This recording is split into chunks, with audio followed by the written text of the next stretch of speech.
क्या आपने कभी किसी इंसान को देखकर सोचा है, यह इंसान ऐसा व्यवहार क्यों कर रहा है?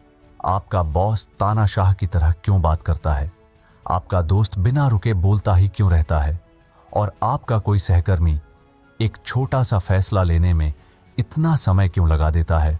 और कभी कभी आपके मन में यह सवाल भी आता होगा, क्या मैं बेवकूफ लोगों से घिरा हुआ हूं?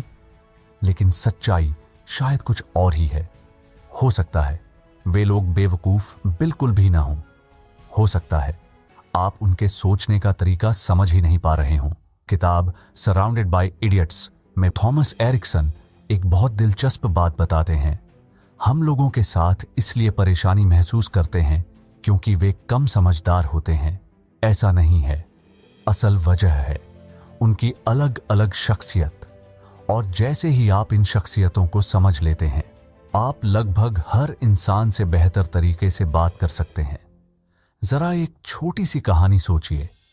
4 लोग एक महत्वपूर्ण प्रोजेक्ट पर काम कर रहे हैं। उसकी आखिरी तारीख कल है।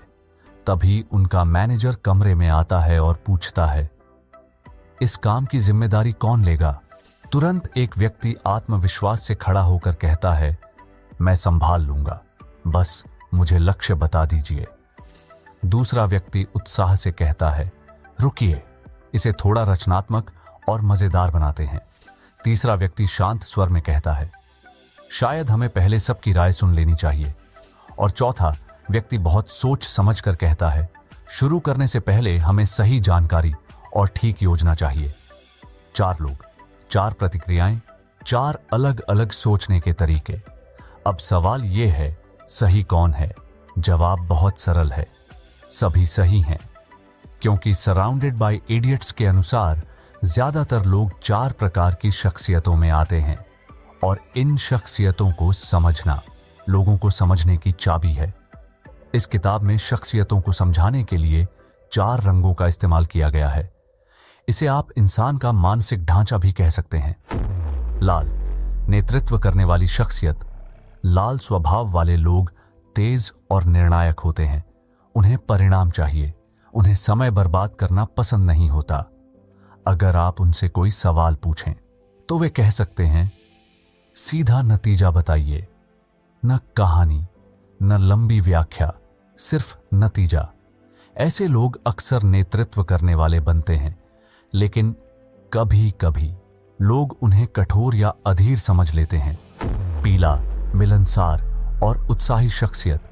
पीले स्वभाव वाले लोग ऊर्जा से भरे होते हैं। उन्हें लोगों से मिलना पसंद होता है, उन्हें बातें करना पसंद होता है और उन्हें नए विचार बहुत अच्छे लगते हैं। किसी बैठक में वे अक्सर कहते हैं, सोचिए अगर हम कुछ बिल्कुल नया करें तो। वे टीम में जोश और रचनात्मकता लाते हैं, लेकिन कभी कभी वे थोड़ा बिखरे हुए या अव्यवस्थित भी लग सकते हैं। हरा, शांत और सहयोगी शख्सियत। हरे स्वभाव वाले लोग बहुत शांत और धैर्यवान होते हैं। उन्हें शांति और तालमेल पसंद होता है। उन्हें झगड़ा या टकराव पसंद नहीं होता। अगर कोई परेशान हो तो हरा स्वभाव वाला व्यक्ति धीरे से कहेगा, बताइए क्या हुआ। ऐसे लोग बहुत अच्छे दोस्त और भरोसेमंद साथी होते हैं, लेकिन कभी कभी उन्हें निर्णय लेने या बदलाव स्वीकार करने में कठिनाई होती है। नीला, विश्लेषण करने वाली शख्सियत। नीले स्वभाव वाले लोग तर्क और विवरण पर भरोसा करते हैं। उन्हें तथ्य पसंद होते हैं। उन्हें सही जानकारी पसंद होती है। अगर कोई नया विचार सामने आए तो वे पूछते हैं, इसका प्रमाण क्या है? क्या इसकी जांच हुई है? क्या आंकड़े सही हैं? वे गलतियों को कम करते हैं, लेकिन कभी कभी लोग उन्हें बहुत आलोचनात्मक या ठंडा स्वभाव वाला समझ लेते हैं। अब कल्पना कीजिए, एक लाल स्वभाव वाला व्यक्ति और एक हरे स्वभाव वाला व्यक्ति बात कर रहे हैं। लाल व्यक्ति कहता है, जल्दी फैसला कीजिए, लेकिन हरा व्यक्ति सोचता है, मुझ पर इतना दबाव क्यों डाला जा रहा है?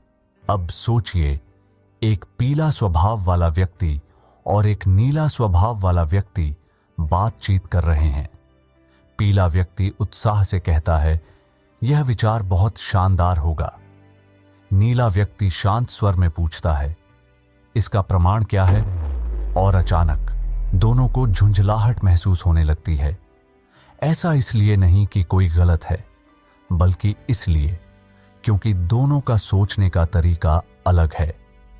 इस किताब की सबसे महत्वपूर्ण सीख यह है, जिंदगी आसान तब होती है जब आप लोगों को बदलने की कोशिश छोड़ देते हैं और अपनी बात करने का तरीका बदलना शुरू कर देते हैं। लाल स्वभाव वाले व्यक्ति से बात करते समय सीधे और स्पष्ट रहें। पीले स्वभाव वाले व्यक्ति से बात करते समय उत्साह दिखाइए। हरे स्वभाव वाले व्यक्ति से बात करते समय धैर्य रखिए और नीले स्वभाव वाले व्यक्ति से बात करते समय तथ्य और प्रमाण दीजिए।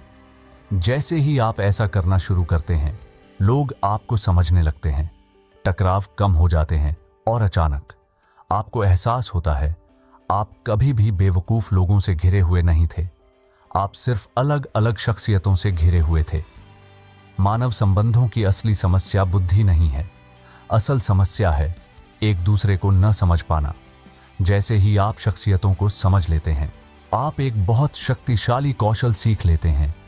हर इंसान से बात करने का कौशल, अपने बॉस से, अपने परिवार से, अपने सहकर्मियों से, अपने दोस्तों से और शायद उस इंसान से भी जिसे आप कभी समझ ही नहीं पाए।